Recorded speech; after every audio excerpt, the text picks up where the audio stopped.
मोखाडा तालुक्यातील कळमगाव येथे स्वदेश फाउंडेशन, शासन आणि ग्रामस्थांच्या संयुक्त सहभागातून राबवण्यात येणाऱ्या स्वप्नातील गाव उपक्रमाची उत्साहपूर्ण सुरुवात झाली. गावाच्या सर्वांगीण विकासासाठी ग्रामस्थ, महिला, युवक आणि गाव विकास समिती यांनी एकत्र येत विविध विकास कामांचा श्रीगणेशा केला. उपक्रमाच्या प्रारंभी गाव सुशोभीकरण, स्वच्छता मोहीम, सार्वजनिक ठिकाणांचे सौंदर्यीकरण आणि ग्रामविकासाचे नियोजन या कामांना गती देण्यात आली. तसेच गावाच्या विकासासाठी आवश्यक असलेल्या सहभागी ग्रामीण मूल्यांकन PRA प्रक्रियेचाही प्रारंभ करण्यात आला. या प्रक्रियेद्वारे गावातील उपलब्ध संसाधने, स्थानिक गरजा, समस्या आणि विकासाच्या संधी यांचा ग्रामस्थांच्या सक्रिय सहभागातून सखोल अभ्यास करण्यात येत आहे. कार्यक्रमाच्या उद्घाटनावेळी ग्रामस्थांनी पारंपरिक आदिवासी नृत्य सादर करून मान्यवरांचे उत्साहात स्वागत केले.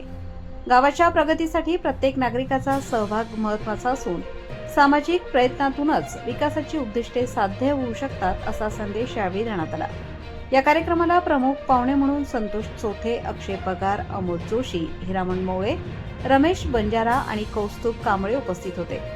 मान्यवरांनी लोकसहभागाच्या बळावर स्वप्नातील गाव ही संकल्पना यशस्वी करण्यासाठी ग्रामस्थांना मार्गदर्शन केले. स्वप्नातील गाव या संकल्पनेअंतर्गत स्वच्छ, सुंदर, स्वस्थ, साक्षर, समृद्ध आणि सृष्टी या 6 सच्या तत्वांवर आधारित आदर्श गाव उभारण्याचा संकल्प करण्यात आला आहे.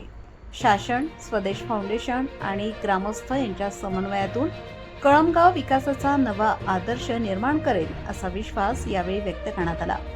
या उपक्रमामुळे गावाच्या विकास प्रक्रियेत लोकसहभाग अधिक बळकट होणार असून कळमगाव भविष्यात इतर गावांसाठी प्रेरणादायी आणि आदर्श गाव म्हणून ओळख निर्माण करेल अशी अपेक्षा ग्रामस्थांनी व्यक्त केली. प्रतिनिधी मनोज वारघडे, मोखाडा.